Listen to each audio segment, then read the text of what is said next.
Hey guys, this week we're going to have a really good conversation with a new friend of mine, Travis Adair. And before I get there, I want to just talk about Hoffman boots real quick because it is that time of year where we're coming up to spring bear and turkey season. In fact, I got a bunch of gobblers gobbling today. I'm going to post that video actually when I'm done recording. It's pretty fun.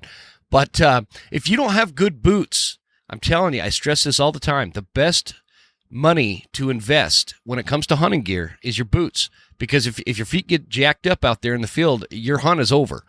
And what I like to do is go to Hoffman boots and get me a pair of, well, for me, it's the Explorers, but they also have the Summits. But the reason is, guys, I'm kind of cheap.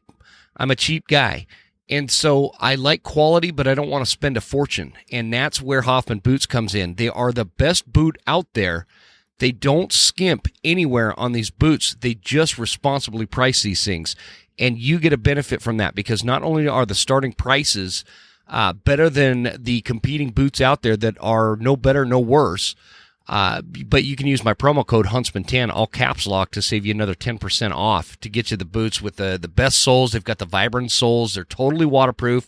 I've walked through like 3 mud puddles in mine today on the homestead, and my socks are still completely dry, and I love this boot company, and I love the people that work there. Jim Hoffman, the owner, he's a great guy, fellow North Idahoan here, and they just make a great all-around boot. So if you guys are in the market, don't wait around. Get them now. Get them nice, and there's no real serious break-in period like you'll find with some boots.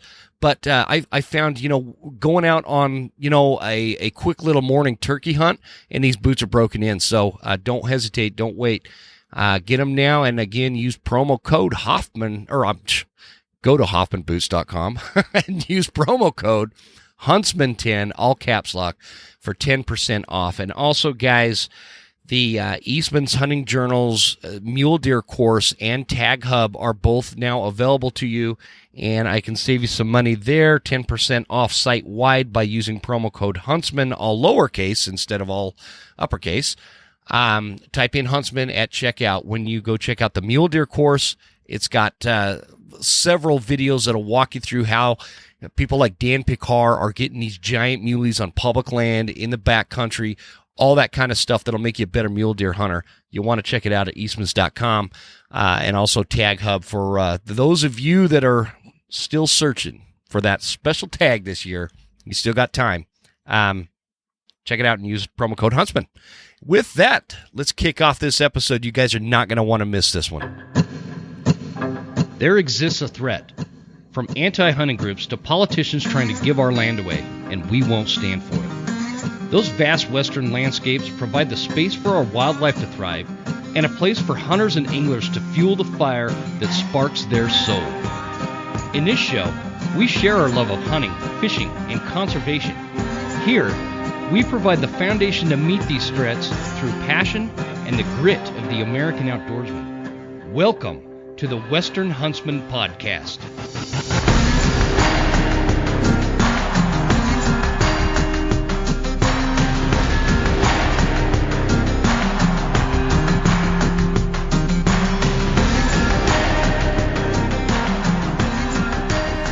Ladies and gentlemen, welcome to this episode of the Western Huntsman Podcast. This is Jim Huntsman, your host, coming at you from the Broken Tine studio right here in Clark Fork, Idaho, where the snow is a-melting and the sun is a-shining and the turkeys are gobbling. I'm pretty excited. Hey, one thing I forgot to mention in that little intro I was doing there, I do these off the cuff, so bear with me, guys, but I do want to mention, if you need your turkey calls, check it out at PhelpsGameCalls.com. If you've been listening to this show, for a long time, see what happens when you do this off the cuff. I'm a huge Phelps Game Calls fan, and they have all the turkey calls you could ever need. I'm trying to figure out doing a turkey episode for any of you beginner callers out there. I'm working on that, but every time I line one up, it seems to kind of like fall through. So I know we're just knocking on the door. Some states are already open. But again, check it out at PhelpsGameCalls.com for your turkey calls. Personally, I am a big fan of the black bat for a mouth reed.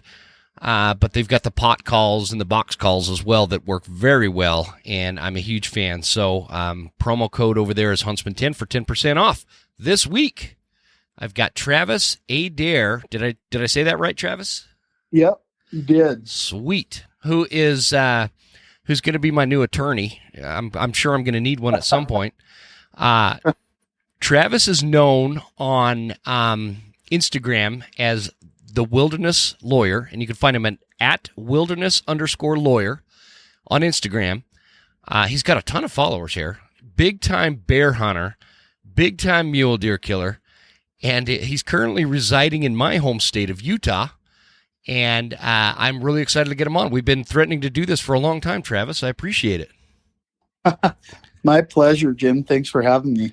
Gosh, that was a mouthful in that intro. Between the ads and introducing you, I feel like I haven't even had a breath.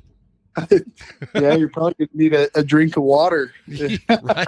With the whistle a little bit, I'll lose my voice. So, yeah, man, we've been threatening to do this for a long time, and I'm really excited to have you on. Yeah, absolutely. So tell me a little bit about living in Cedar City, Utah, brother. We love it.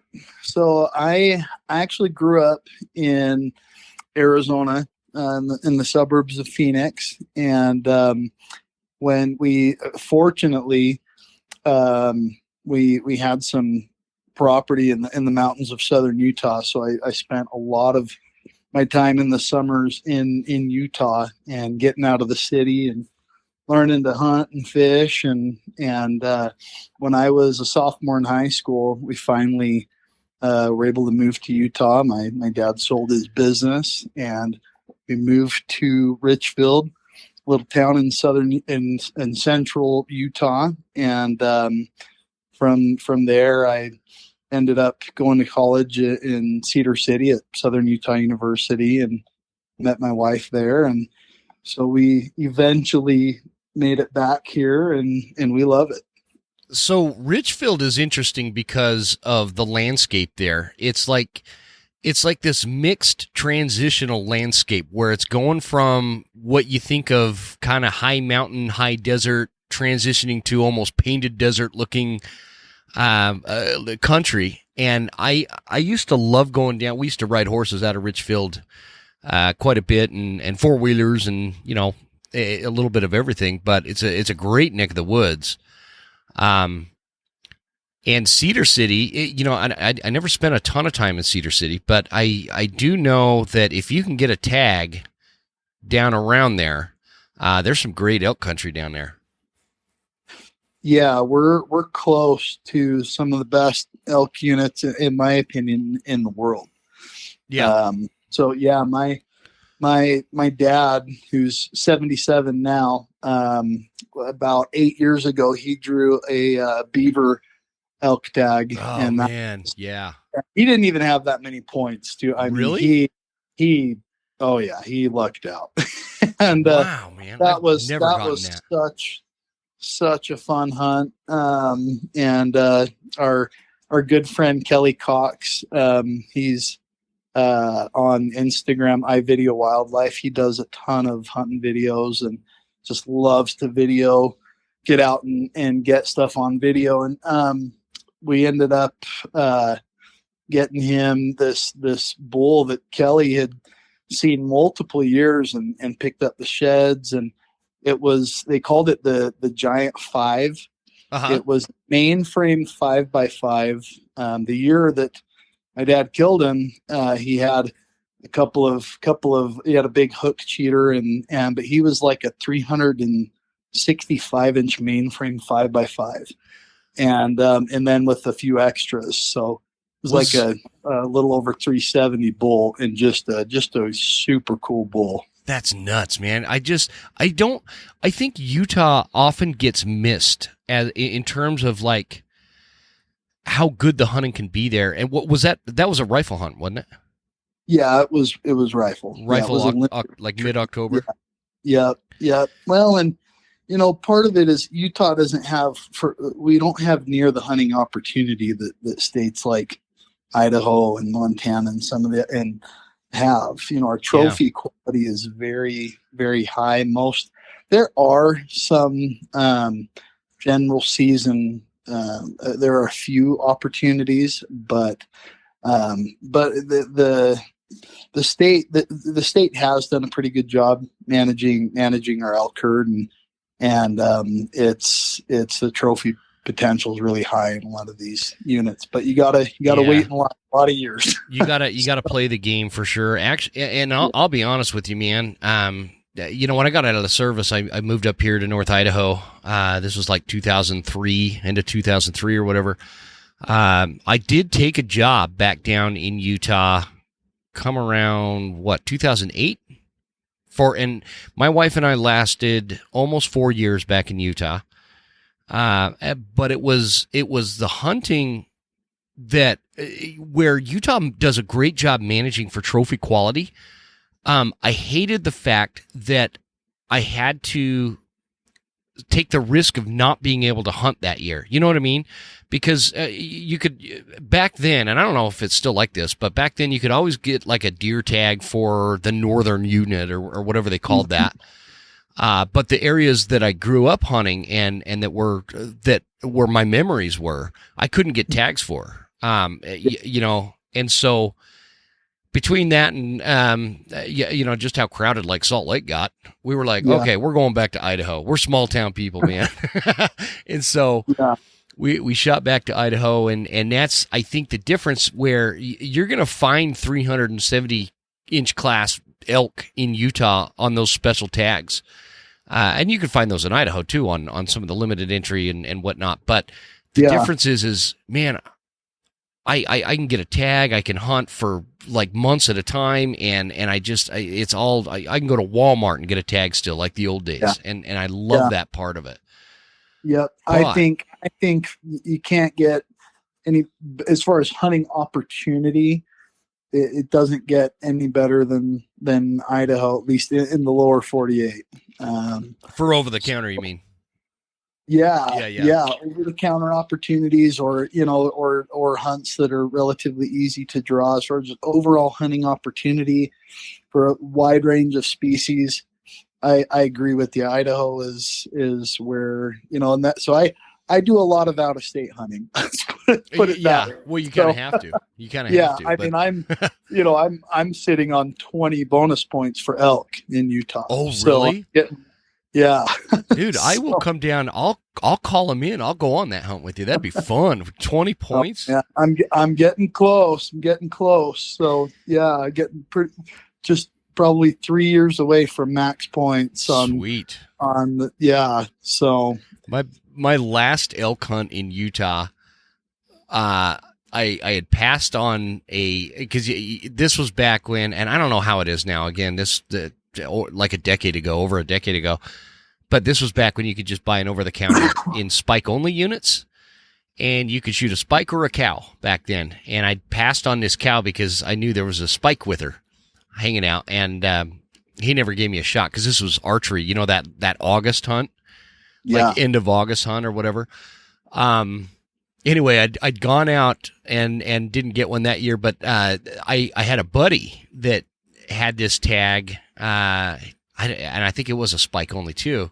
No. Okay, I'm getting confused, man. It was a mule deer tag. He got a mule deer tag, and this is what my memory is of Utah hunting, because this was the last time I went hunting in Utah. Was like, dude, it sounded like Vietnam on opening morning on the deer season, and I was not in Vietnam, but I imagine that's what Vietnam sounded like. And I mean, there was like hunters everywhere, and it was just because we didn't do our homework and we went to a real crowded unit, but I've just never experienced that crowded of a unit as I had.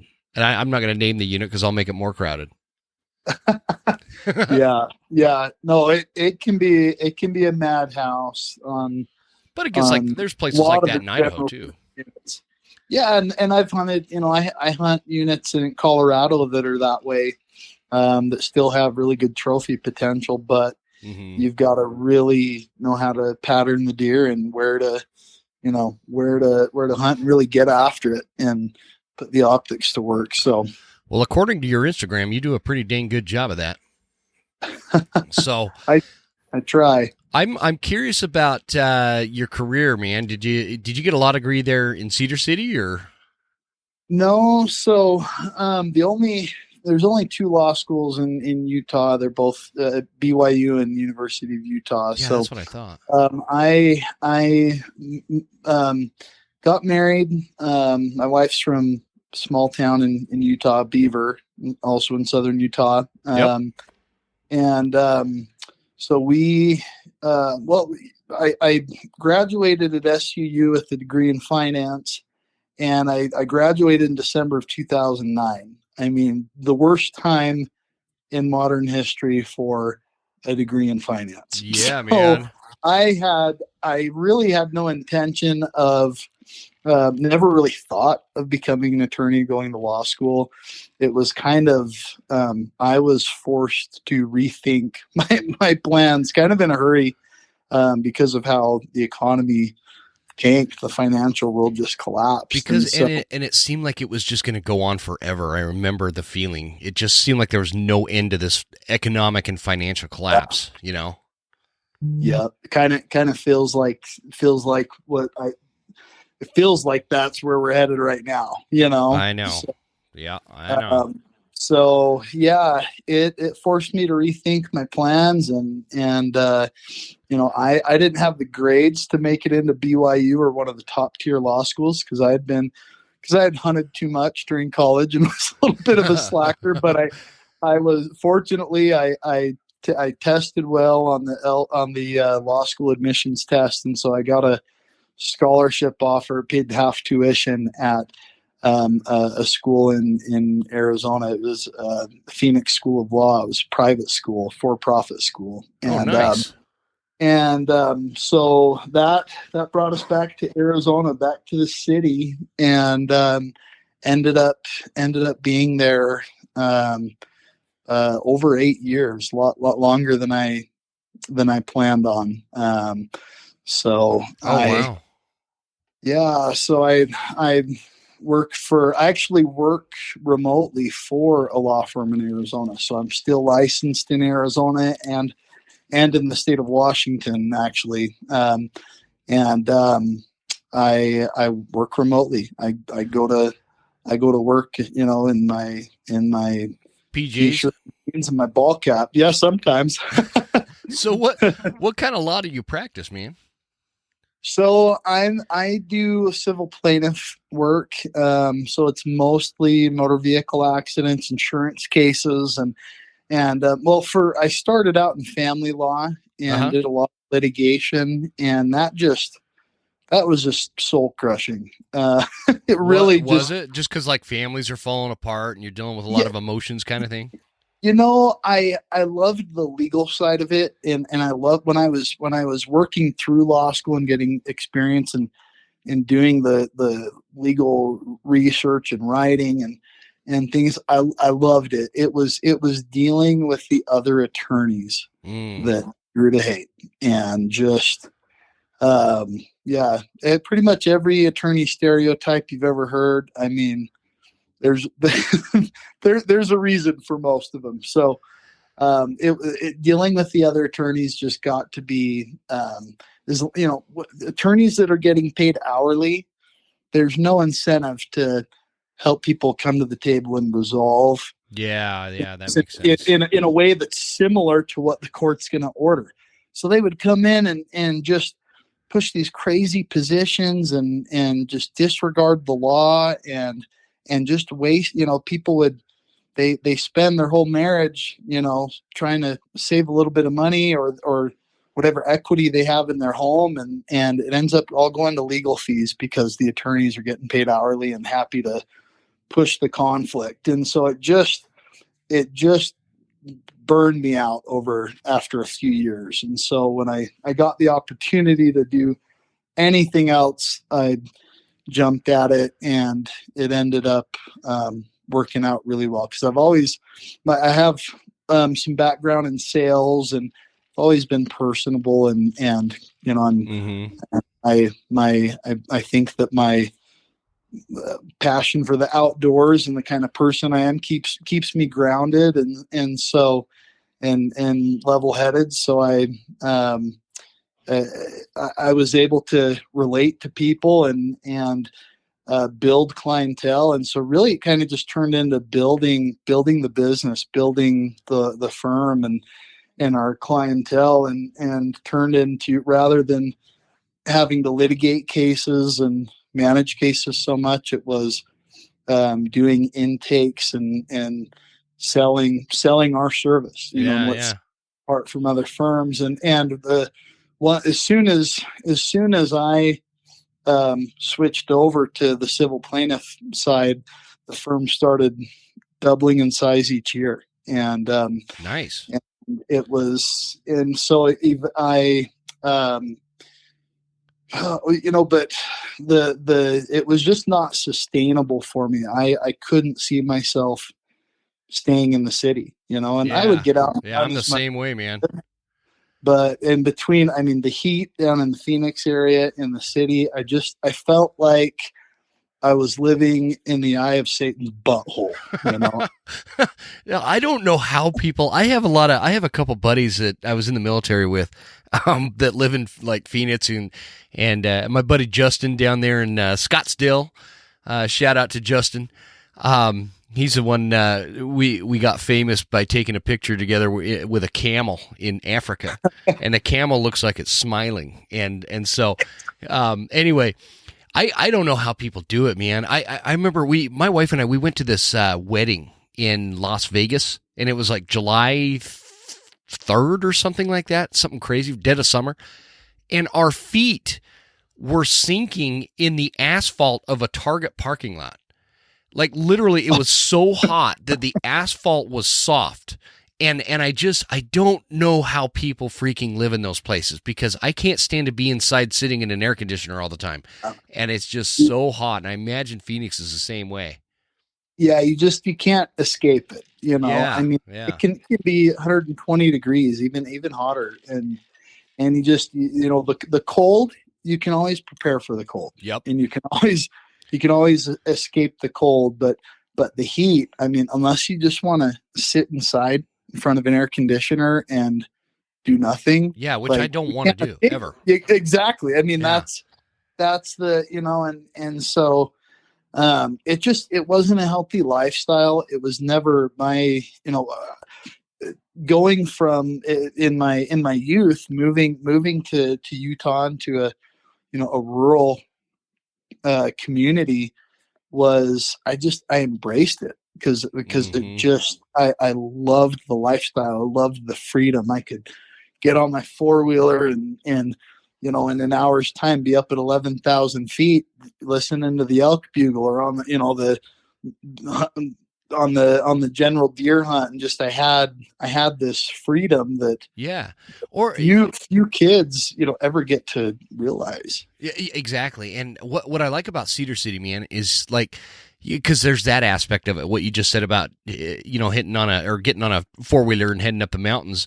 But like in the dead of winter, let's say it's February, you could drive, what is it, like an hour and a half, 2 hours to St. George, and it's actually, like less than an hour. Yeah. Is it really? I can't remember. It's been a long time for me. But I mean, you're in like an escape from the winter where it's 50, 60, 70 degrees in February. Mm-hmm. Whoops. Hang on, my microphone just came unplugged. Okay, you there? Yep, I'm here. Sorry about that. I pulled my mic the wire out of my headphones. No problem. So with your career, it begs the question, Travis. Are you ready for this? I'm ready. Have you ever shot at a deer and missed, and as it was scurrying off, yelled, "Objection"? I don't shoot at deer and miss very often. But if you did, you thought about it, right? Yeah, I never thought about yelling objection, because I don't really, my self identity isn't, I don't really view myself at, my identity isn't, I'm an attorney. I mean, I'm a hunter. I'm an outdoorsman. Anytime I've missed an animal, it's going to be a shit. What the hell just happened? Damn, Yeah, me too. So, but, Well, then Maybe, I guess the other way you would put that is, let's say you get a bear down and you get yeah. like you can get up to it and just to because you've got to have some lawyer friends that would be interested in seeing this stuff, but you can get like right up in that dead animal's face and just be like, "You've been subpoenaed." I don't know, something cheating, something cheesy that the lawyers would do. You face the hammer of justice. That's the right. 300 rum. The 300 Justice, rum is justice is served. yeah. You know what I would man. be willing to do though, Travis, is if you could somehow like either film it or record it or something. If you're ever in court and can work in the phrase, "If it's brown, it's down," I will send you a Western Huntsman hoodie, and I will donate $100 to either Sportsman's Alliance or Blood Origins. Can we make this happen? Oh, well, I'll have to find a way back into the courtroom then to so but or get creative. So that sounds but the shenanigans we can create, man. Yeah. I'm really interested in your passion for bear hunting because again, for anybody that's not following you, might not know this, but you're a pretty prolific bear hunter. And from Grizz up in Alaska, I mean, walk us through a little bit of what is your? Oh, you've even got a bait barrel here on this one picture. So yeah, I've got a good buddy in Idaho that you did an episode with Matt Drake, and Seth Watts. So Matt lives up there in Idaho. I bear hunt and bait with him. Oh, do you really? And yeah, I've learned a lot from him. Yeah.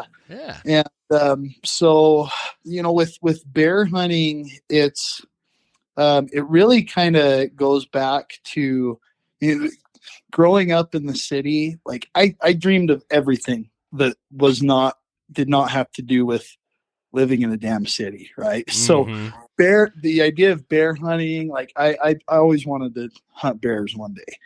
And so it wasn't until after high school, I had spent 2 years in the Arctic of Norway on a mission for my church, and when I got back from that, I just wanted to be in the North Country. Like I just fell in love with Norway, and I had always dreamed of going to Alaska. Never thought I'd ever end up in a place like Norway, but it's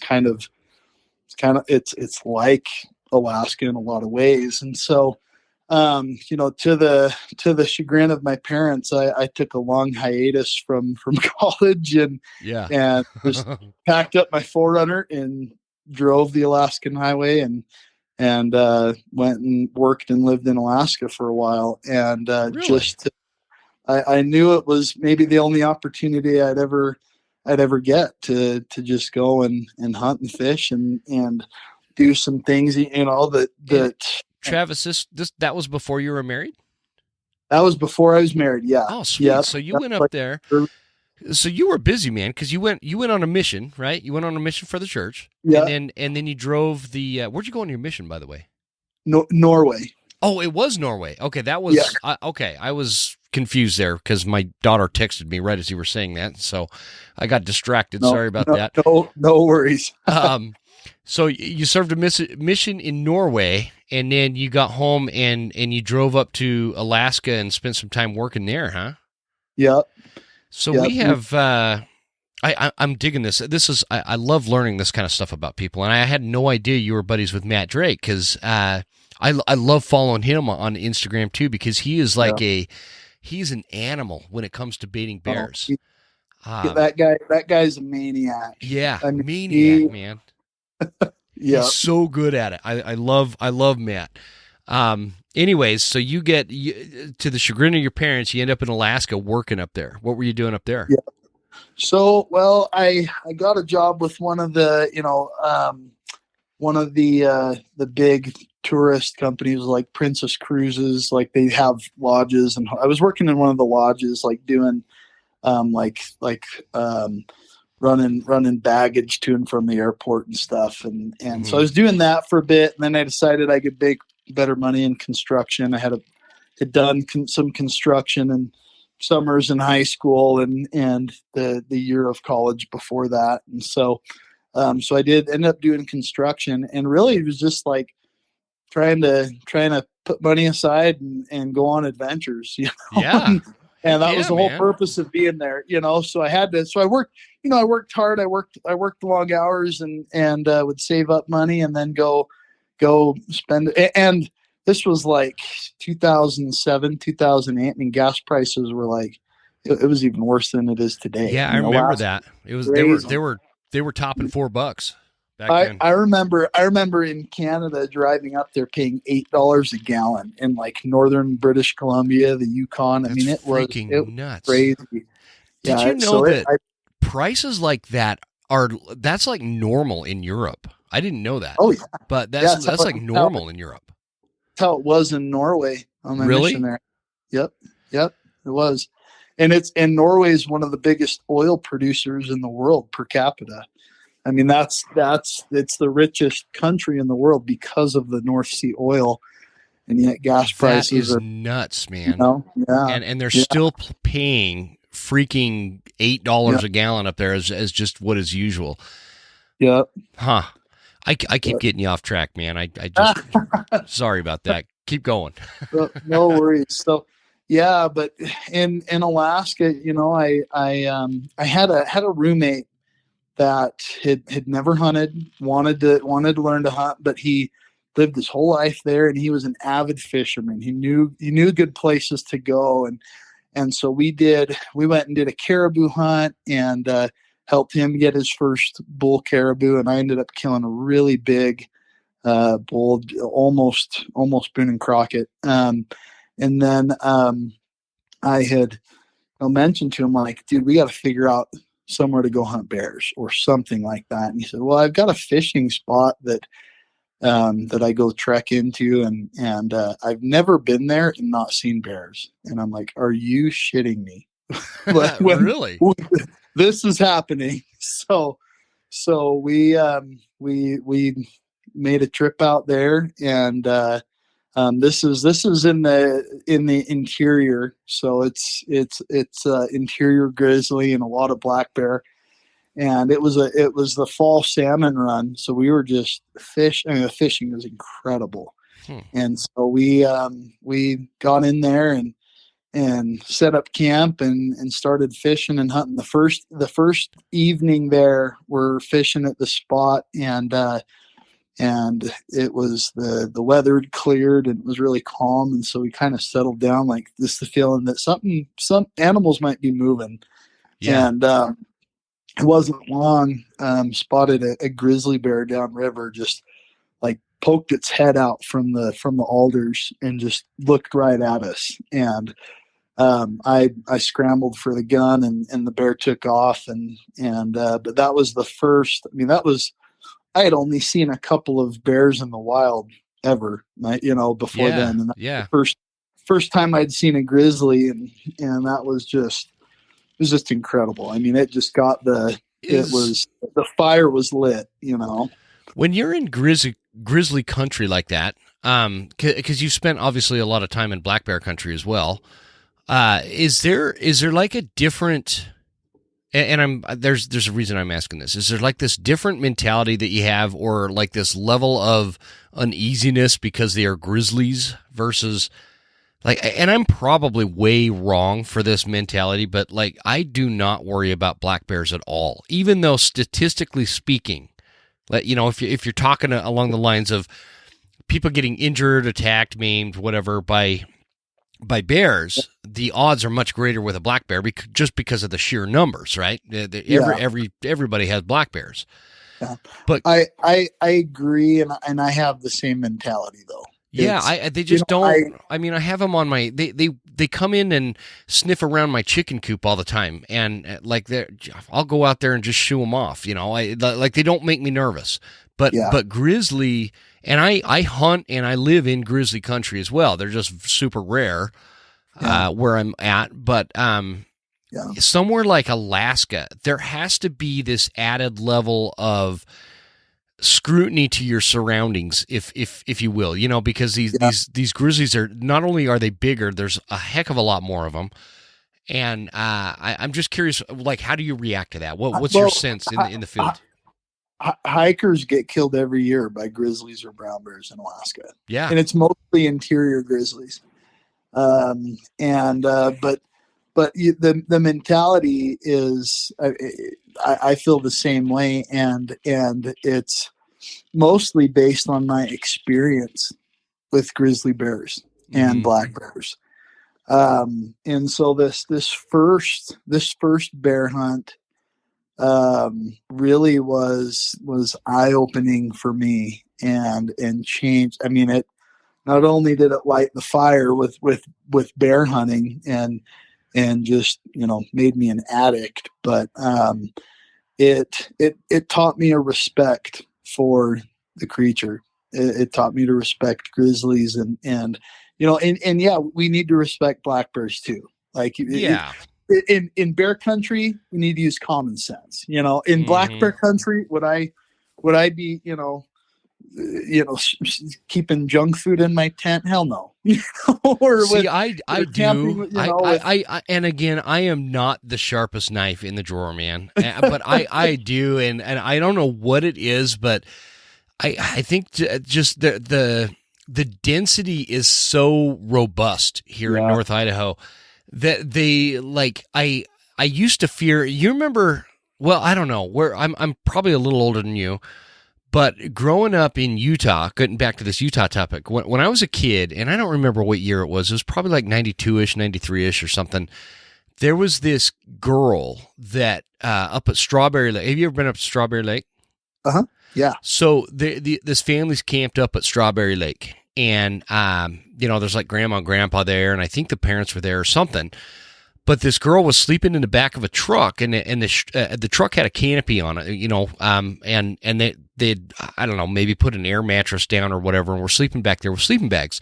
This black bear busts the glass out of the shell, the canopy, and grabs the kid in the sleeping bag and starts dragging the sleeping bag off. And the grandpa, in all the chaos, wakes up and goes after this damn bear, this dragging his granddaughter off. Yeah.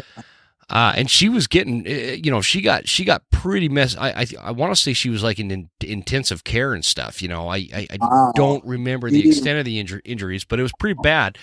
But the grandpa goes after the bear and starts like beating on it with a shovel, and the bear drops the sleeping bag with the girl in it and runs off. And I don't know if they ever caught up to this bear or not.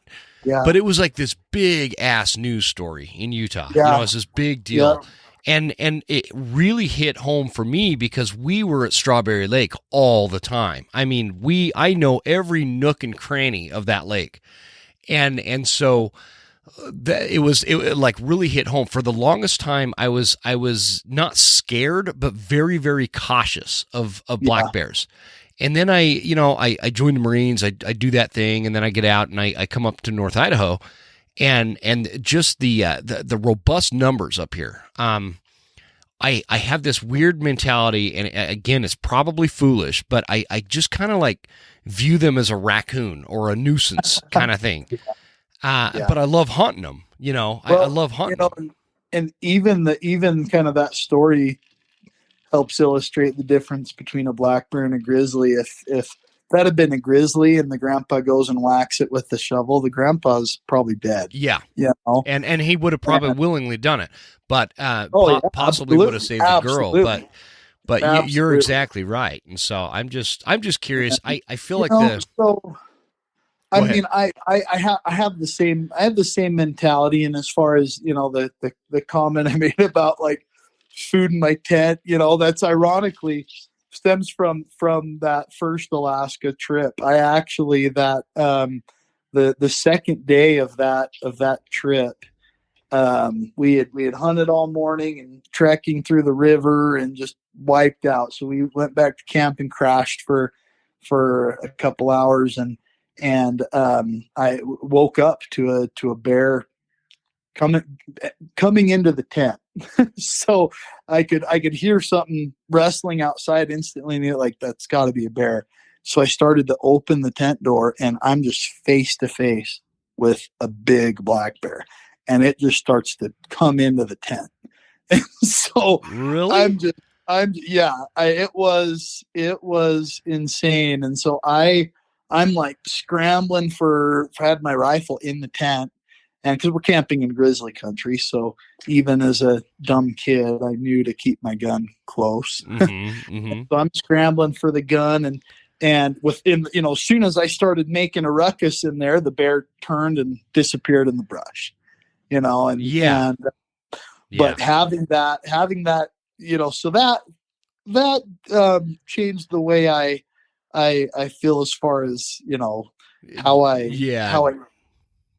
that makes sense. And I don't know. I feel like I'm foolish for having that mentality, but did you hear there was this dude camped in the backcountry here in Idaho, and this bear comes at him in the tent, and he's ripping his, or I don't even know if he was in a tent. Maybe he was just sleeping on the ground, but the dude punched the bear right in the mouth and stuck his fist into the throat of the bear. Oh my gosh. And that's what got the bear off. I mean, it was a black bear. Yeah. I read the story, but by the way, anybody listening that knows that dude that happened to, I'd love to get him on the show. Anyway, just so little bit of a tangent, but did you hear about the kid from Cedar City, the college wrestler over near Cody, Wyoming, and his buddy? Oh yeah, that got mauled by the grizzly. Was he from Cedar City? Well, yeah. Oh, one no of the kidding. kids from Cedar City. Yep, and him and his buddy. I mean, rather his buddy got himself mauled attacking the grizzly to try and they both, fortunately, they both survived. But I mean, it was what was the circumstances of that? They were shed hunting, and they didn't have sidearms. They were with some buddies. I think one of them had a gun, but they're just out shed hunting, and just out of nowhere, the kid got attacked got slammed to the ground, and the grizz starts mauling him, and it was a sow, and so there's probably cubs in the area, and his buddy ran at the bear and went and jumped on it and just started trying to beat it. Yeah, and he got mauled far worse. I mean, really? And but they're both made a full recovery.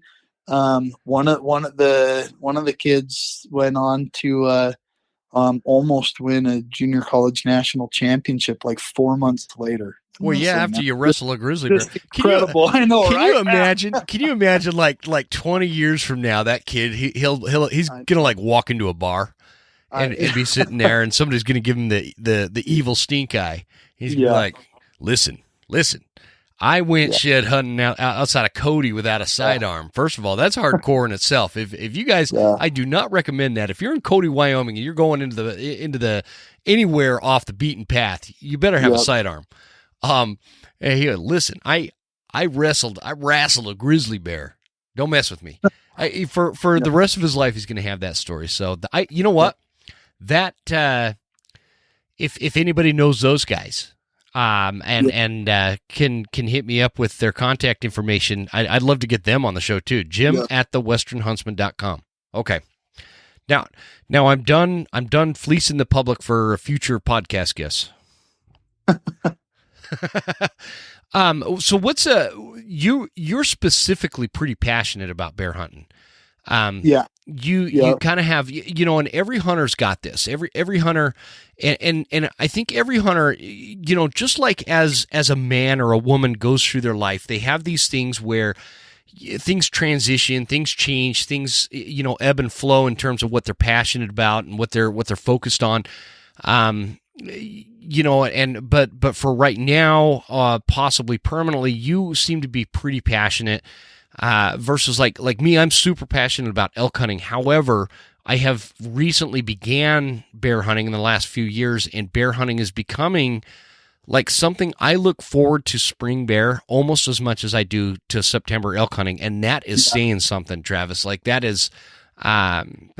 If you would ask me 5 years ago if that was even a possibility, I would have said absolutely not. And so, tell me a little bit. What is it about bear hunting that gets you fired up? What Yeah. is it that is so drives you so much to pursue this animal?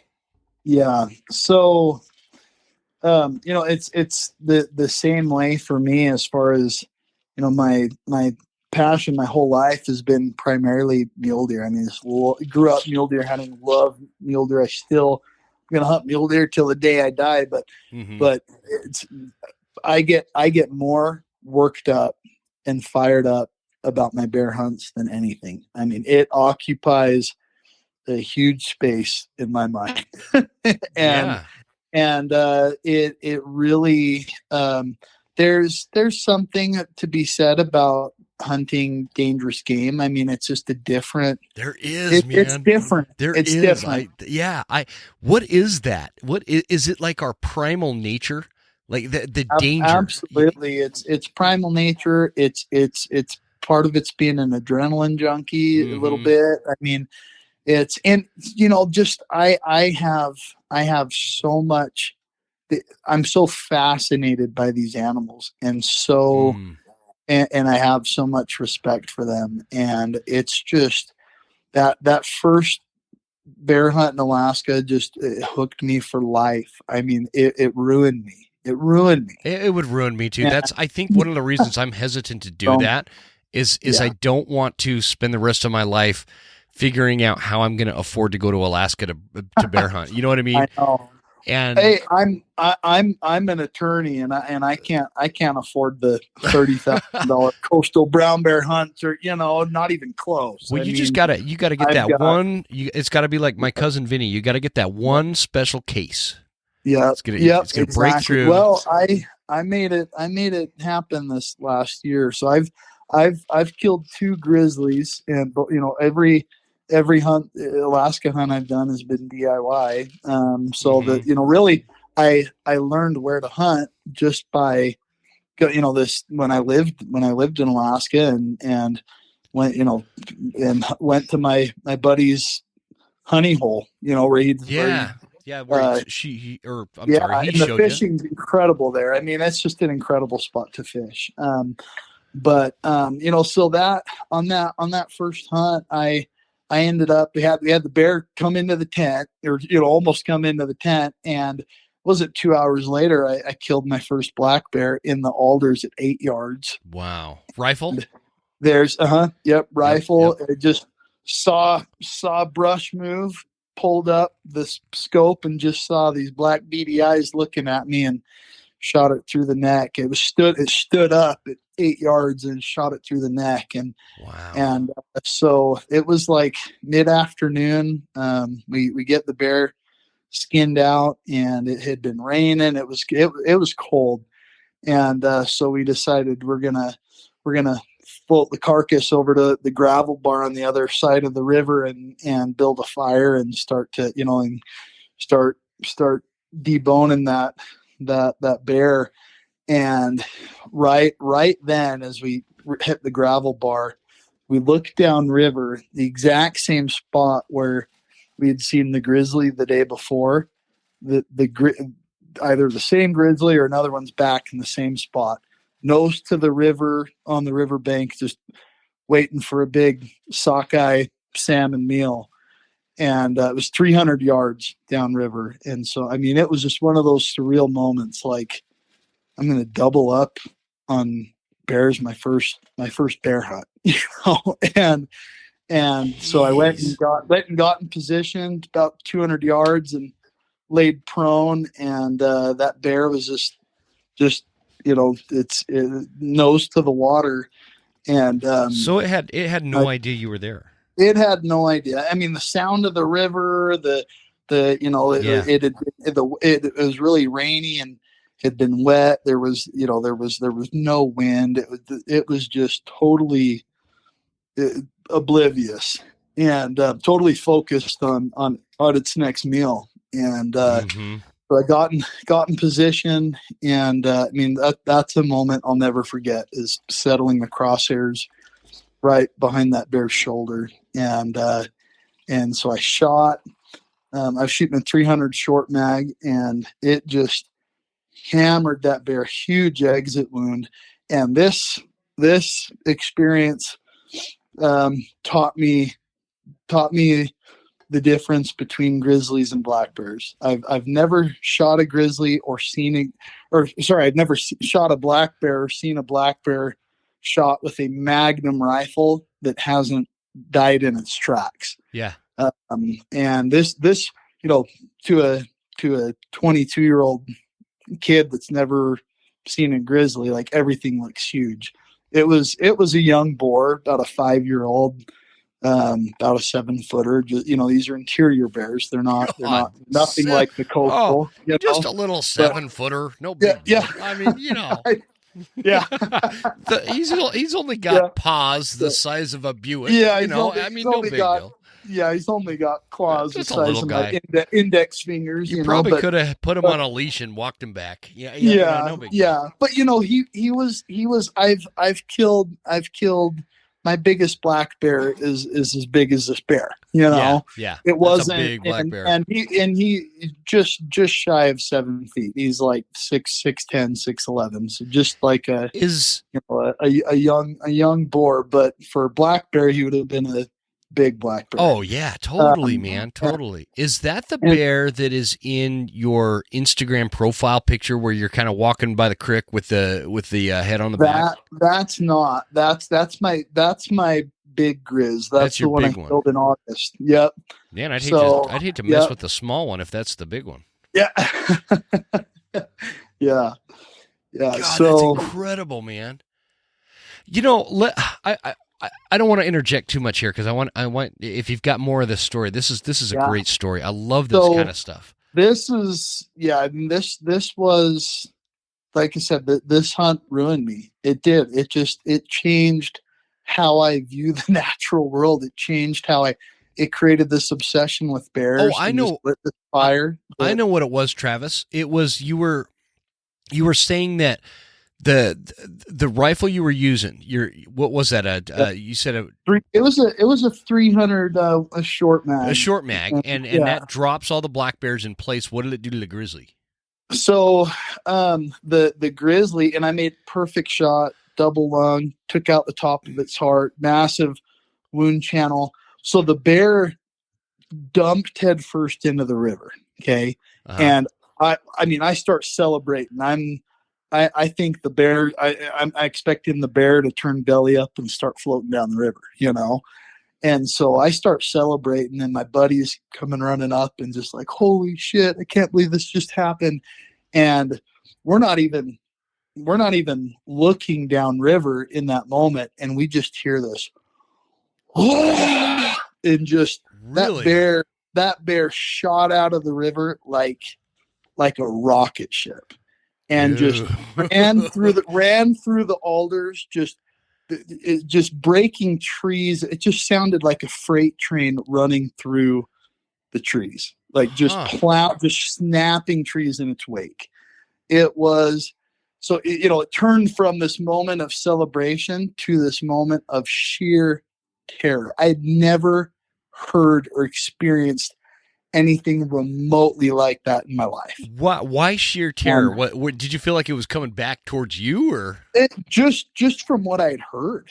Just from what it's just eerie. It can't even. That's eerie stuff. You can't no video footage or audio footage could give it justice. Yeah, I know exactly what you mean. And so we when the bear ran off into the brush, it didn't stop. It's just going off. And I had never heard any. It wasn't a death moan, and yet this bear's lungs were gone. I don't even know how it's physiologically possible. But so we got loaded our guns, and we kind of waded upriver and got as far as we could on the other side of the river, not knowing if we were going to have a standoff or I didn't know. Yeah, you don't know. I started questioning that I'd made a good shot. Mm-hmm. I thought maybe I'll hit a little bit high or hit it low and missed. Maybe I only caught one lung or something. Like what the heck happened? And so we just sitting there and listening to that bear, but my hair just stood up on the back of my neck. It was just like electric. And that is a sensation I have never gotten hunting anything else. Freaking And incredible, man. I know, I want to put it into perspective what you were talking about, where you hear it in person versus seeing it like on a YouTube video or something, because like for those of you listening that have never hunted bears, and like just they have this sneakiness and this level, this sense of danger to them. And I'm only speaking from the experience of a black bear hunter. I've never hunted a grizzly bear. But so like I want to, maybe some of you have just hunted elk and you've watched a bunch of YouTube channels or hunting shows or whatever where you hear the elk bugle, on YouTube and it's on like your phone speakers or something like that. And you contrast that to being in person and there is an elk within 60 yards screaming his face off. Exactly. It's so different. You could watch every elk hunt on YouTube, and you're never going to capture what you hear every September in the field elk hunting. It's nuts, man. Like I feel like, I just feel like when an elk is screaming his face off at you, and you know what? Even when they're not screaming, like this elk that I killed last year, that he was not screaming his head off. He was just kind of going, a little bit, and just letting me know he's coming. He's coming to see, and it's just, you can't even put into words the feeling you get when you hear this wild animal, this 800-pound freaking horse, that is making all this crazy noise coming in at you, and so. Putting that into context, those of you that have experienced that with an elk, and then think of that from the standpoint of a grizzly bear and the roar it's prehistoric. Prehistoric. That's a great way to put it, man. Prehistoric. I think that's part of why, Travis. I think that like it just like it really sparks the soul. It really ignites something within us because of. You when you say something prehistoric, that has been transferred through the DNA of humans and man for so long that it's even though it's eerie and it's almost foreign, it's like super personal, and it also is familiar. And that familiarity is what strikes me when I hear an animal do that. I stepped on a black bear that was I was hunting elk one time with my bow, and this black bear sleeping in the brush, and it was raining really hard, and it was pretty windy, so he didn't hear me coming, and it was it was real brushy, like the 3 foot tall grass kind of stuff, and I'm walking, and I kicked it basically because I was walking, and I was like, what the hell was that? And all of a sudden this blob of blackness jumps out of the brush, and it wasn't a very big bear. And it just makes this screechy, crazy sound, like panic / threatening sound mixed, kind of like an attorney that's losing their case. Was that that was a pretty good interjection? Hey, right? that's a great analogy. I got you. And it was kind of like that. And this sucker, he just kind of looked at me and made that crazy sound, and then he ran the other direction.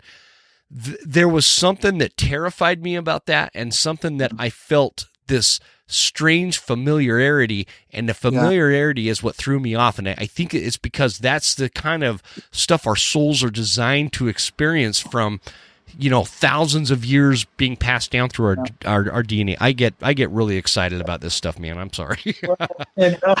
No, it's great. In having studied grizzly bears and black bears, I mean, for all the they are anatomically different. And one thing that, similar to elk, I mean, anyone who's killed a lot of bull elk knows, I mean, they can be one of the toughest animals to take down. Yeah. They are And a lot of that has to do with their anatomy and their adrenal glands. And a grizzly bear's that way. The grizzly bear has just crazy adrenal glands. And so, all the stories out there of brown bears, grizzly bears that were dead on their feet but still going, right? I mean, they're just anatomically, they can do things that a black bear can't do. And so I experienced that, like in my, my introduction to bear hunting, I got to experience both, and on the same night. I mean, so this grizzly finally, it didn't even really let out a death moan. It just kind of, the tone changed, and then it stopped. It went silent. So I knew it was dead. It hadn't moved, and by then it's starting to get fairly dark, and so we go get on the riverbank, and the alders are so thick. I mean, you can barely walk through it. So we turn our headlamps on and had our loaded guns, and we go crawling on our hands and knees through the bear's tunnel in the brush. They just have their trails formed through the alders, just these tunnels. Wow. And you're crawling through just piles of fresh scat, and you're crawling through fish guts, and it was just after what I had just seen and heard, even though I knew the bear was dead, laying there somewhere. It was sheer terror. And at the same time, that's what I was going to ask. I've never felt more alive. Like it was, it was so, I mean, I was so wound up, and so, but it was just so eerie, and so, it just the heaviness on the air, huh? Yeah, it taught me a respect for those animals that, I mean, they are just prehistoric. Like they have dominated their domain for forever.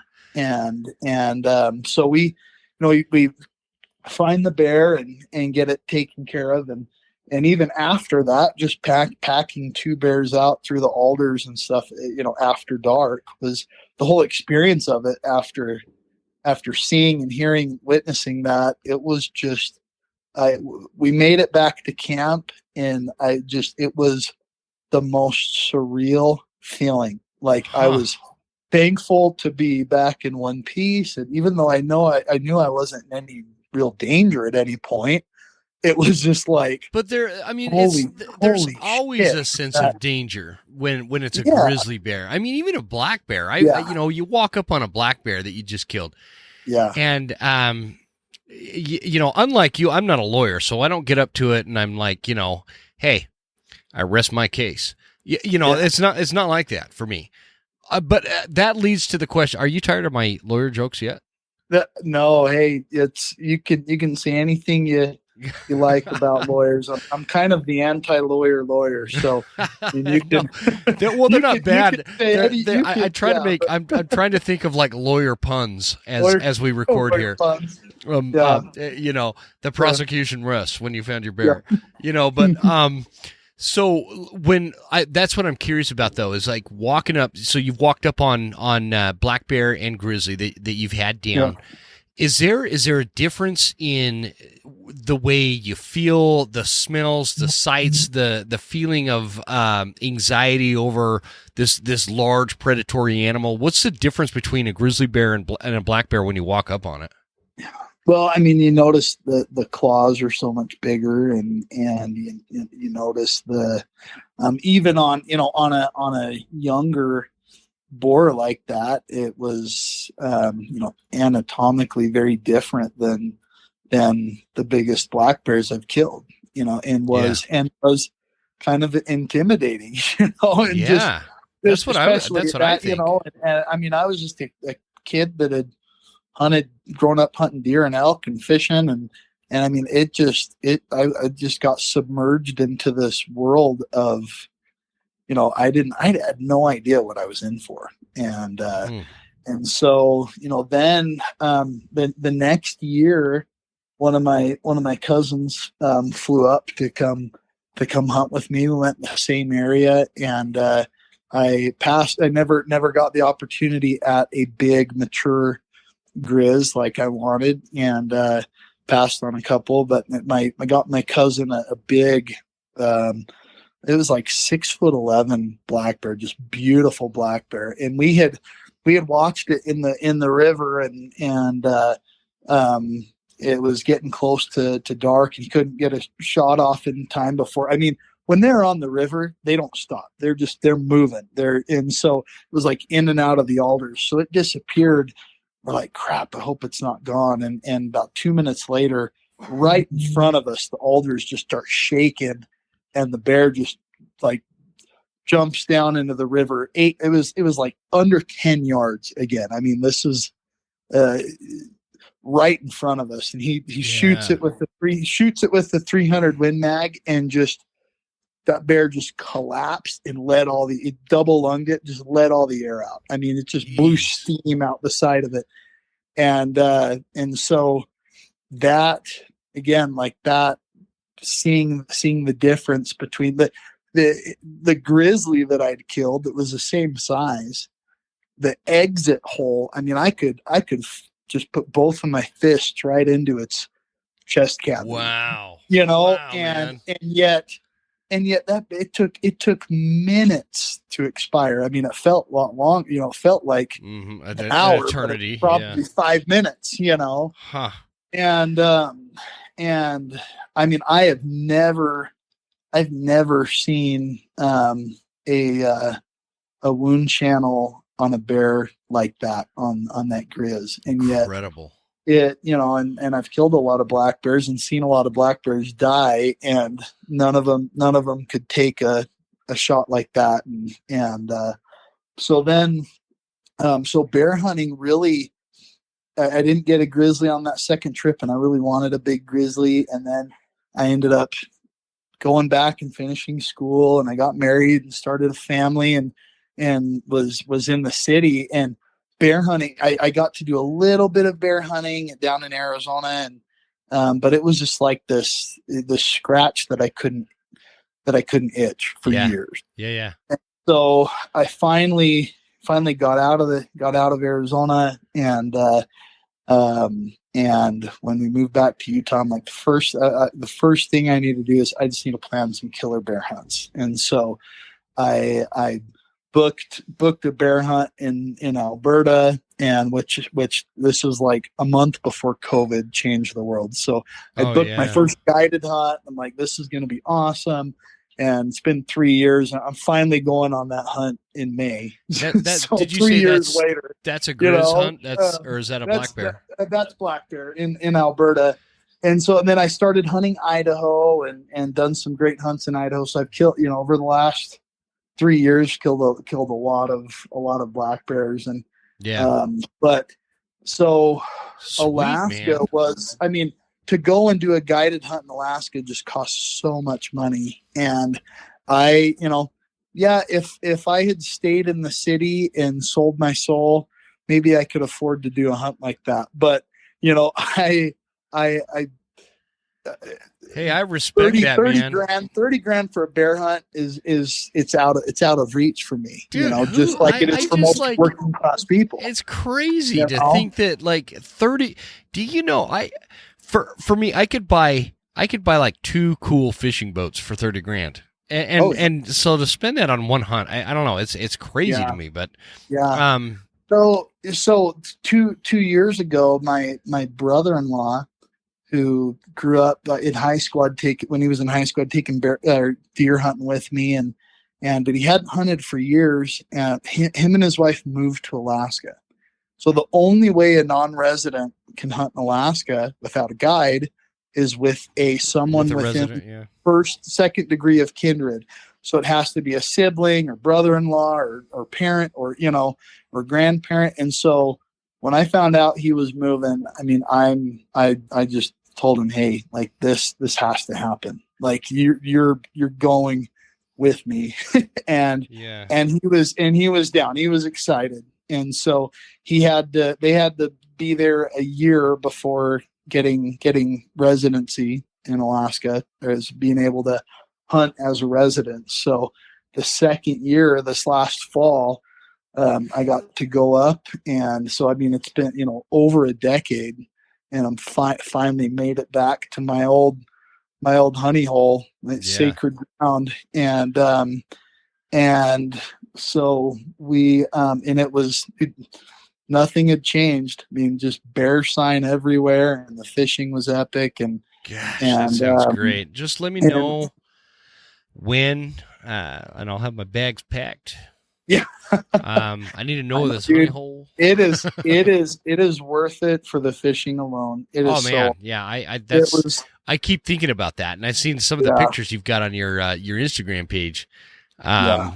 So like there's we got some kindred spirits going on here with the Yeah. fishing. So Yeah. the other thing I want to address to with listeners that may be where I was like 4 or 5 years ago, where before I started bear hunting, Travis, I didn't understand bear hunting, and I didn't understand why there was this draw, why there was this obsession, why there was this passion that developed out of bear hunting. And I want to get kind of your take on this, but I want to tell any of the listeners that are thinking, oh man, bear hunting, what are we talking about bear hunting for, and blah blah blah, and because it is, when you look at the overall demographic of hunting, the proportion, or I'm sorry, I guess the percentage of hunters that actually bear hunt versus everything else is relatively small. There's not a lot, there's not like a ton of bear hunters out there.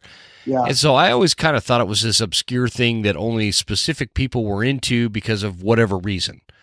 Yeah. And then I tried it, and it is nothing like what I had imagined before I had done it. And it was just, it's a whole different thing than what maybe some people that have never done it have in their mind. And the experience and the feelings and the emotions that you go through when you're bear hunting are so separated from like an elk hunt or a deer hunt. And I don't want anybody to misinterpret the fact that the number one hunt for me, the thing that I am most passionate about, is for sure September archery elk hunting. I love it with a passion. But bear hunting is right behind it. Yeah. And that's saying something for somebody who's obsessed with mule deer and even whitetail. I love hunting whitetail, but I guess what I'm trying to get at is, for anybody that's listening with maybe a lack of understanding of bear hunting, you've never done it, and you may be thinking that you'd rather listen to something other than bear hunting, understand that I was where you are at. And it wasn't that long ago, and it took one bear hunt for me to turn that around into this perception that if you haven't bear hunted, man, you don't know what you're missing. Like, it is just watching these animals and experiencing from their behaviors to their vocalizations to their the way they move and how big they could be, but yet you still don't hear them. Just like, a bull elk could do the same thing. You get this 600, 700-pound animal that could be hauling ass through the woods and you don't even hear it, But bear hunting just adds this whole other level. It's this predatory species that is, there's this mindset of fear in the society, built into society, where we're supposed to be afraid of bears. Yeah. And what's your something, take? I mean, they're coyote hunters that avid coyote hunters, they do it for a reason. Mm-hmm. Like and there's something about hunting predators that is just, and that behavior about them that's just that's fat. Once you get to know them, is just fascinating. And it's and part of it for me, I look forward to hunting Idaho in the spring up in the high country, everything's greening up. It's just beautiful. The snow-capped mountain peaks, the springtime in the mountains. There's nothing better.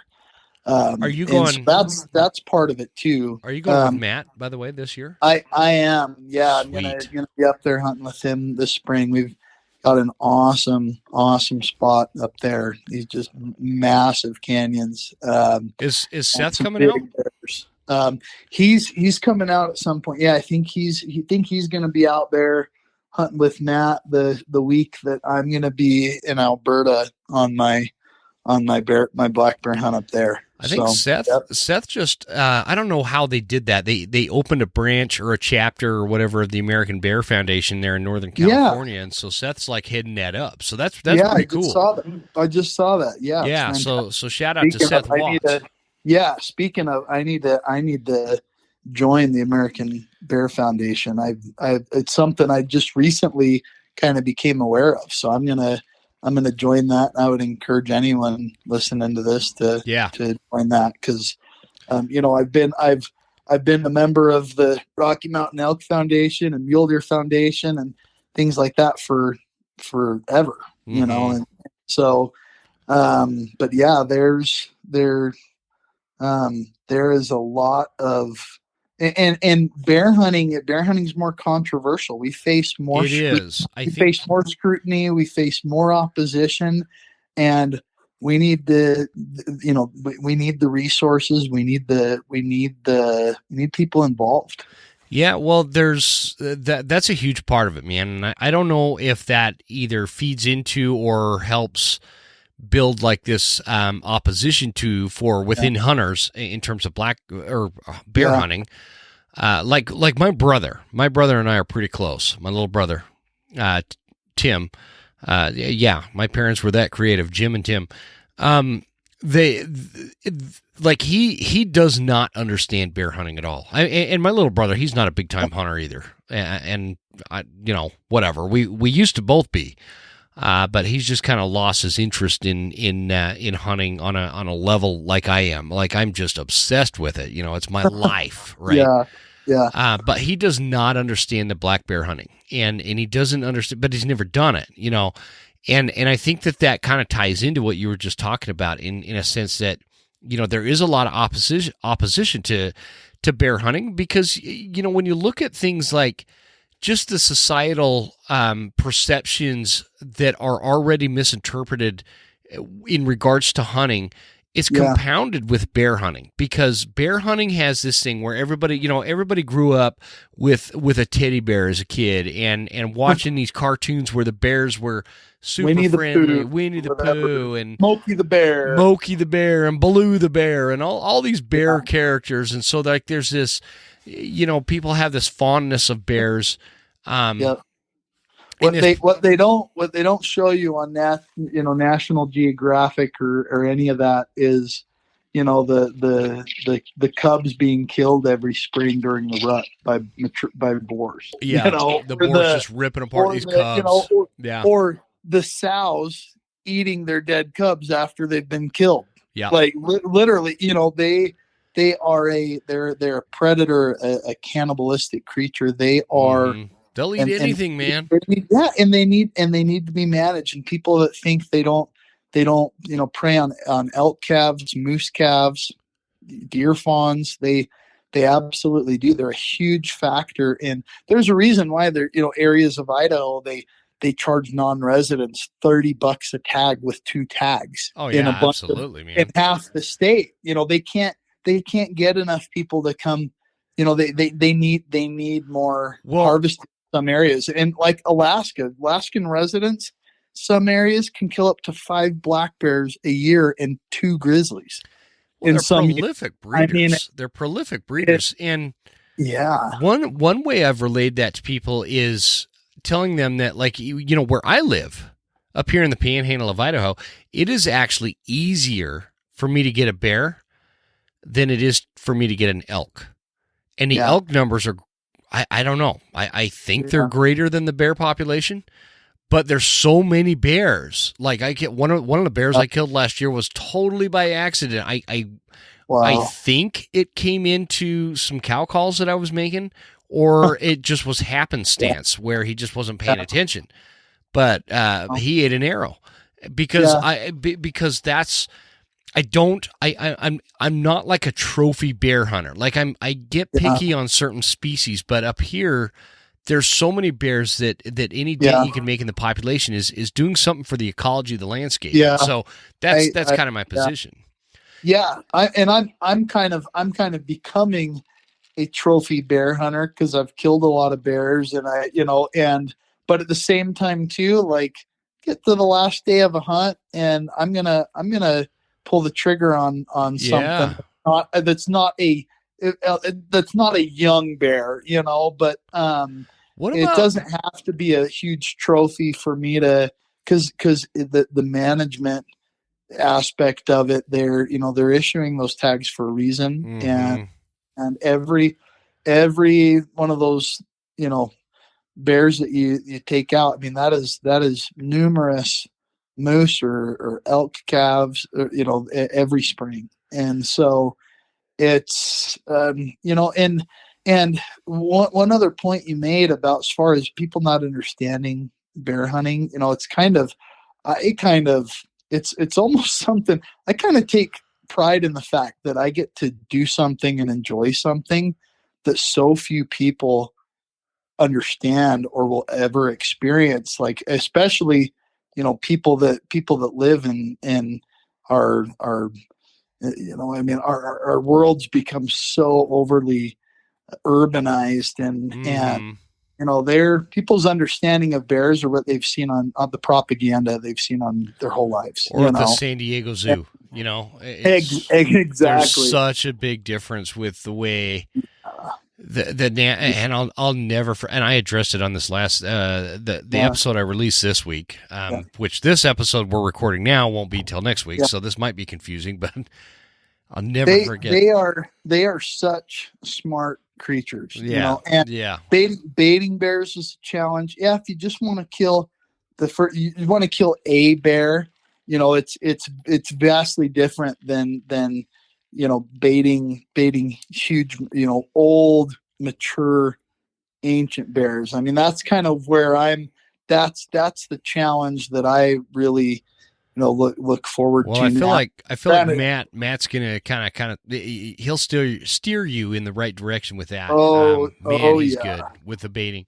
We've had some huge bears on camera, and my hunt with him last year was awesome, and can't wait to do that this year. But what about Utah, man? I know you guys can't bait, but what is we actually can on there's a limited entry tags. They have a bait season. Oh, really? It's on a limited entry only.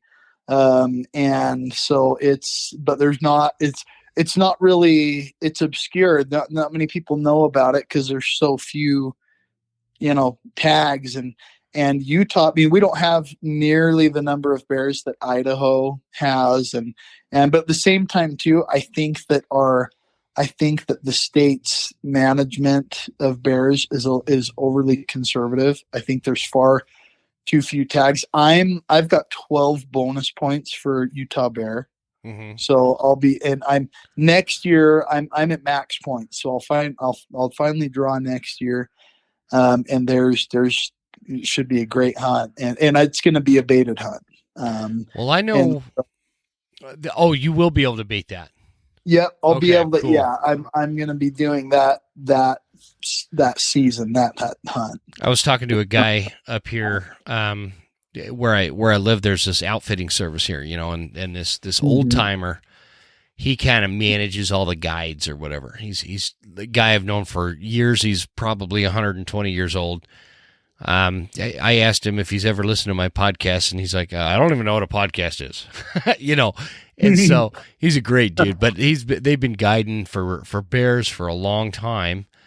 And he said, in regards to baiting, this is my way of giving a shout out to Jess up at Batum 907, because he's a big Batum 907 guy, and I'm like, well, what do you use and why, and blah blah blah, and he says, you can buy local bait from companies here in Idaho, or you can get bears on your bait, and that's why I go with Batum 907.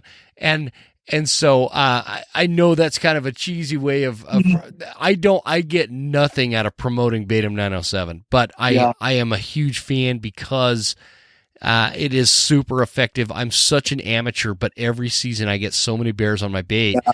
And Batum 907 out of Alaska, I mean, shit, they're like Yeah. they're in the mecca of bear hunting. So obviously Yeah. they know what they're doing. So But yeah, Matt and I, we love Boar Masters. Nick with Boar Masters is a great guy. mm-hmm. He's on the other end of the state from where you're at. So Yeah. he's it's just the quality of the product. And I've heard great things about Batum 907 and it's just and it's good to support companies that share our values. The cool thing with any bait company is it's not like you're not buying from Cabela's. This isn't like some national conglomerate. This is a small This is business. like these are small companies, American made. And I'm I'll never stop using Batum 907 for me. But that's a lot of this stuff is personal relationship too. Mm-hmm. And that's kind of how it sets up. So I wanted to go back. I wanted to tell you, like, I know where a big ass bear is in Utah, but it was from like over a decade ago. So I don't know if he's still alive. Yeah. In I have a lot of, my opinion with bear hunting in Utah is we need more tags and there's, I have plenty of anecdotal evidence to support that. They get, guys that I know that have baited bears in Utah and have helped other people bait bears. I mean, when you set one bait site and you've got 15, 18 bears hitting it, like that area could probably use more tags. So that's a good, and that's probably a good place. I don't want to totally transition it away from that, but it all ties into predator management, right? Yeah. We had talked about this mountain lion bill, and there's a couple things that have come out of your neck of the woods this year that people keep emailing me about, and one of them is this. What is the bill called? HB 469. HB 465. Yeah, the mountain lion bill, and the other one was this shed hunting thing, which whatever with that. But yep. Tell me a little bit about this mountain lion bill that Utah DWR just kind of made it was passed by the Utah legislature and signed by Governor Cox, and the outrage is that their people are saying, well, it's a mountain lion extermination bill. It's to kill all the mountain lions because Utah is mountain lion tags have been awarded through limited entry. I mean, I know guys that have waited 13 years for their mountain lion tag, and so what the bill does is it makes anyone with it's over the counter mountain lion hunting now. It's open season on mountain lion hunting, and so the alarmism is we're going to kill all the mountain lions, but the reality is many Western states have been doing this forever. And I've lived half my life in Arizona, and I've hunted far more in Utah than I've hunted in Arizona. And every mountain lion I've seen in the wild has been in Arizona. Well, guess what? They've had over the counter open season on mountain lions there for decades, and they're not getting rid of them. Okay, hold on. Have you spent much time at Lake Powell? I have not. I've been there, but I haven't spent a ton of time there. Okay, so there's two things with that I think are critical. First, if you're not spending a lot of time at Lake Powell, you're wrong. And second, there's a ton of mountain lions down there. But let me say it this way. When I growing up in the 80s and early 90s, there was a ton of mountain lions at Lake Powell. We'd see them all the time. And so, but that's close to the Arizona border because I think what people tend to react to things kind of from I don't know. They overreact before they really give something some thought. And I told you I've gotten a couple of messages regarding this bill in Utah. The thing is like, I'll give you an example. Like Oregon has year-round hunting for mountain lions, and they still don't have their mountain lion population under control. We basically have, Idaho is pretty aggressive with their mountain lions, and we still have a ton of mountain lions. Yeah. They're not as prevalent as I think sometimes the Idaho Fish and Game thinks they are. Like when they do studies on mortality rates on calves, elk calves and deer fawns and stuff like that. Because I think that they're, well, I'm not going to go there. That'll open a whole other can of worms. But another great example is when you look at the number of wolves in the state of Idaho, and you look at the fact that we can basically hunt wolves year round. We could basically hunt wolves with spotlights in certain circumstances. We could trap wolves. We could all these things like we could do pretty much as aggressive as you want to get.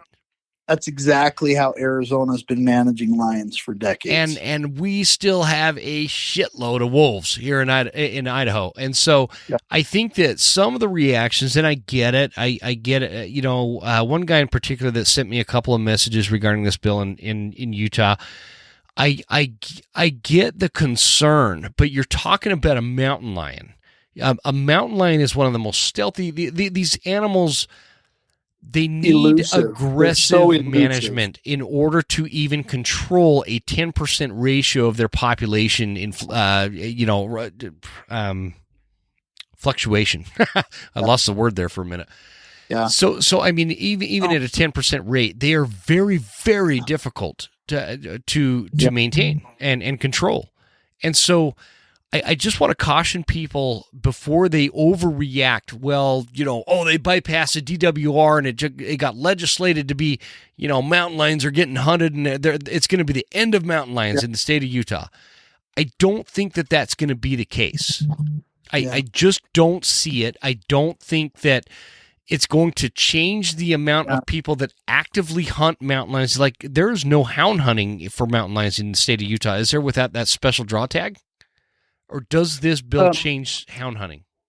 Hound hunting will be allowed, but it's allowed in Arizona. It's allowed in most Western states. Yeah. For mountain lion. But look at Montana. I would just, I'm sure I'll catch flack for this in Utah because I've seen the reactions on social media, but I would just invite everyone to just kind of take a deep breath and consider that, it just really what was eye-opening to me is I, the stuff I've been reading and in hunting related, outlets, publications, they're quoting the Humane Society. Yeah. They're taking it, and the Salt Lake Tribune. Those are two rags we don't need to be aligning with. And you know what I did? So you're probably aware Utah has had a bounty system on coyotes for a long time.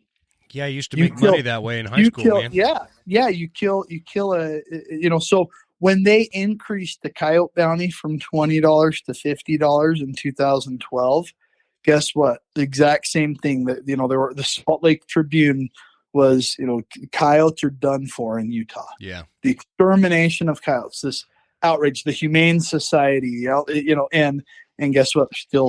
There's still lots of coyotes in Utah. Tons of coyotes. And so it's so nobody, my point is, nobody is for the extermination of mountain lion. No, nobody is. And I don't think that opening this up to year-round hunting is going to lead to the extermination because it's just not the case. It's just not what the data shows in every other Western state that does that. And like you said, Arizona, they do it the same way. Yeah. Oregon, they do it. They don't have hound hunting. But still, you can basically go out there and hunt mountain lion year-round. And it's just I'm overly cautious. Like, I don't want people to think that had a quick reaction to it as like this is going to be the end of mountain lions and conservation and wildlife management and predator management. Like, I don't think that this is the rung in the ladder that you need to get super worked up about, because I don't think that you're going to see suddenly, now that there's opportunity to go mountain lion hunting in the state of Utah, I don't think you're going to see this giant influx of hunting mountain lions. I don't think that's going to happen. It takes a special breed of hunter to want to pursue mountain lions. And it's more of a, you have people that are dedicated to mountain lion hunting, right? And then you have the rest of the hunters, which is the majority of them, that will buy a mountain lion tag in the event that they see a mountain lion. Yeah. And the reality is that's just not going to happen on some great big, level. It's just not. Well, in the whole purpose, I know the intent of this law, it's the same intent of the coyote bounty. It's the mule deer. A mature mountain lion is going to kill, mature lion is going to kill 60 deer a year. And that is, no one's for the extermination of mountain lions, but Utah mule deer have been struggling. They've been struggling. We're coming out of a terrible drought where we're going to have bad winter kill in parts of the state this year. Yeah, that's a compounded issue, man, with the drought the last decade. And then now we have this terrible winter that they have not been wintering the normal winter range because of the drought. Mule deer have been struggling, and there's still a lot of general season tags and hunting. I mean, there are so many deer hunters in Utah, and it really is. I mean, it's even as tags have become harder to get a hold of. I mean, there's still, like you were talking about, the general season Utah hunts. A lot of those hunts are still the same. I mean, it's a circus. There's a lot. Mule deer have been struggling in Utah, and that's the intent of this is the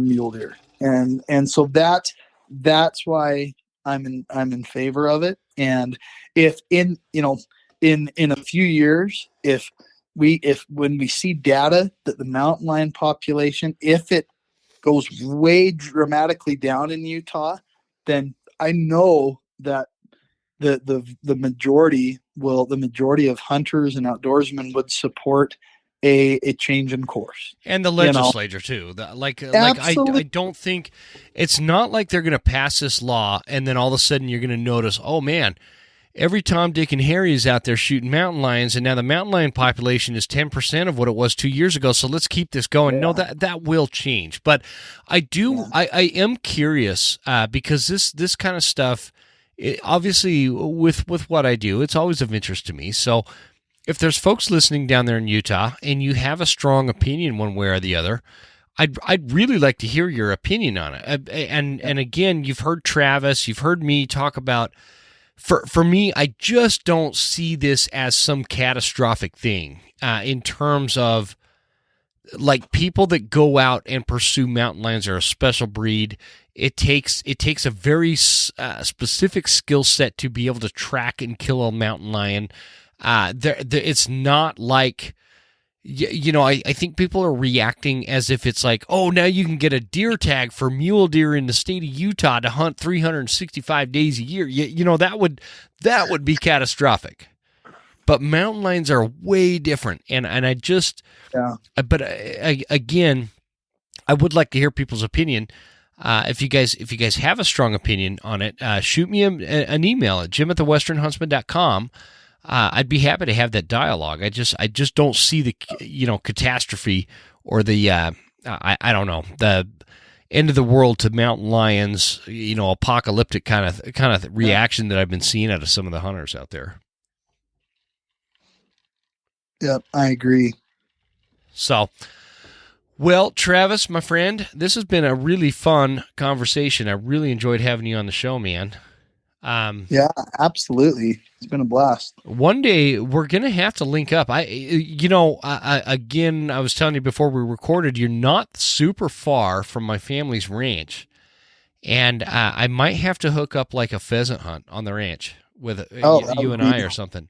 That would be great. Wouldn't Yeah, that be fun? totally down. Yeah, I'll bring my golden That'd be retriever great. got neutered today, and so maybe I'll bring him down. He's okay. He's okay with pheasants. He's not like a great. He's not a great pheasant dog, but one of these days, maybe we'll get you up to Alaska. So I'm gonna have some I'd love some to. good hunts coming up. Yeah, I'd love to go to Alaska, man.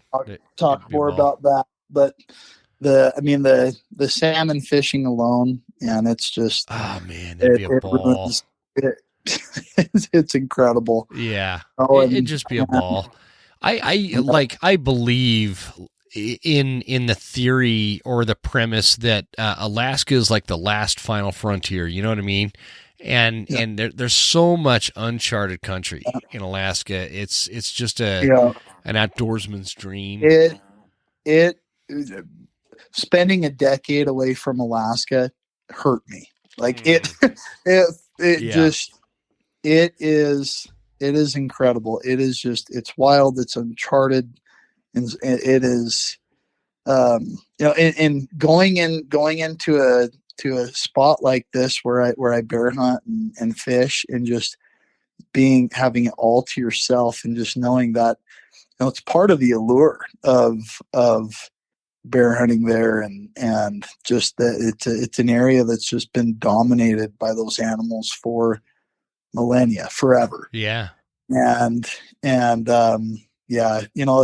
if anyone listening to this that thinks I would never care to go bear hunting, that's fine. That's totally but unless you've done it and experienced it, you don't understand it, and you can't understand it. Just like there's plenty of things that I don't understand as far as that I haven't experienced yet. Mm-hmm. And Me so too. it's all about keeping an open mind, and if you're gonna be spending time in grizzly country,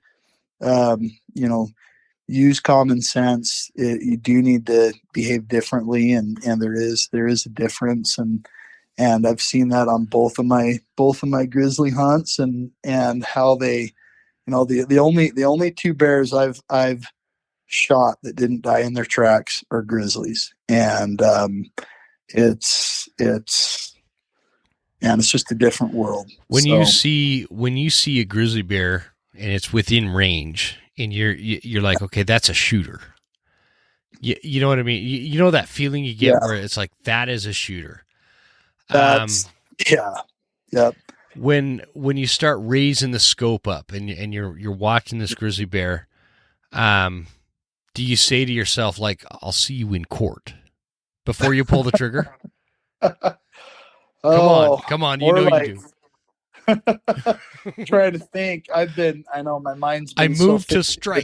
I moved to strike. Bears, motion to strike. Motion to strike. Yeah, I more motion to strike. I'm gonna slam the gavel of that 300 rum is the hammer of justice, and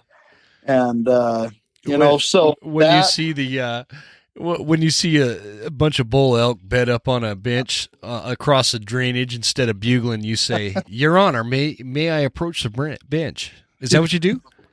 Have you ever tried? Like, don't judge it until you've tried it.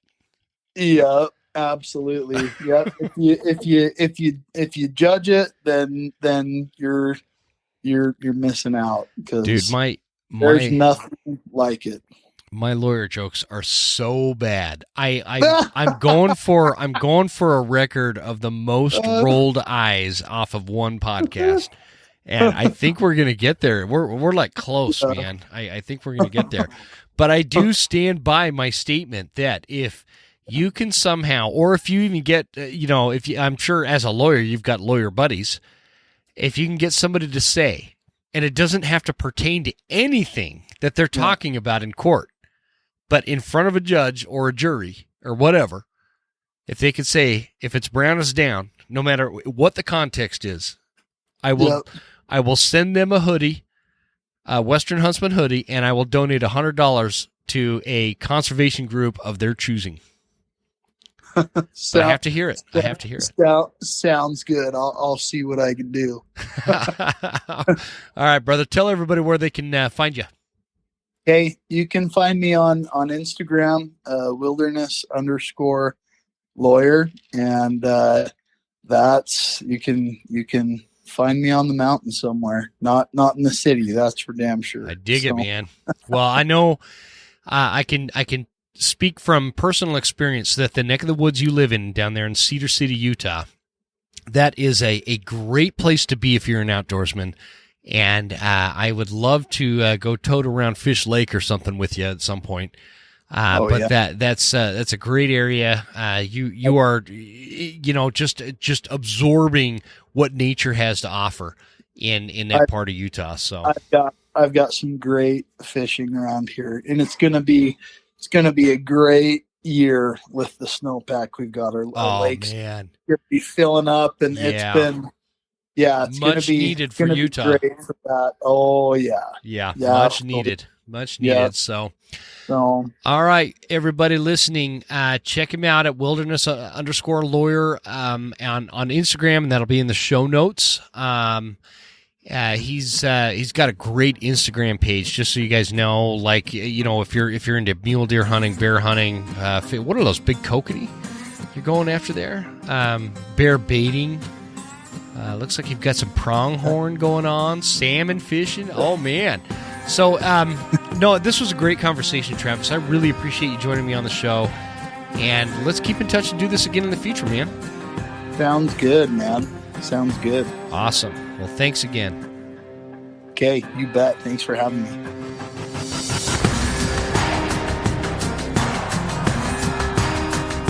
You made it. That's the end of the episode. Thank you so much for tuning in. Please make sure you're following us on Instagram at The Western Huntsman, and write us a good review at Apple Podcasts. Thanks, guys. See you next time. Stay Western, and I'll see you